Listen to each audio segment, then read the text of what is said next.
Welcome to the Salmon Runs YouTube. Enjoy the video. In this video, I will explain how to cook chili beans. Start by carefully sorting and rinsing 1 pound of dried beans, ensuring no small stones or debris remain. Next, you'll want to soak them. For best results, cover them with 8 cups of water and let them sit overnight. Alternatively, you can use a quick soak method. Once soaked, drain and rinse them thoroughly. This step is crucial for better digestion and a cleaner flavor profile in your delicious chili.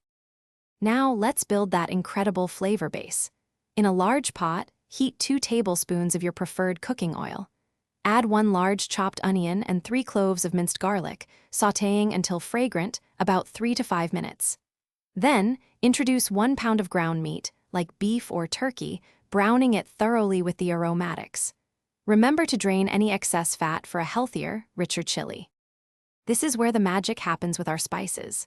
Stir in 2 generous tablespoons of chili powder, 1 tablespoon of cumin, and 1 teaspoon of smoked paprika, letting them toast for about 1 minute. Next, pour in 1 28-ounce can of crushed tomatoes and 4 cups of your favorite broth.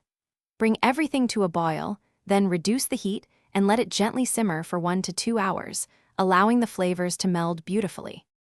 Almost there. Now, incorporate your pre-cooked beans into the simmering chili. Let it cook for another 30 minutes, allowing the beans to absorb all those wonderful flavors. Taste and adjust the seasoning with salt and black pepper. A pinch of cayenne can add a lovely kick. Serve your hearty chili hot, garnished with your favorite toppings like shredded cheese, a dollop of sour cream, or fresh cilantro. Enjoy! Thanks for watching. Consider subscribing if we helped you.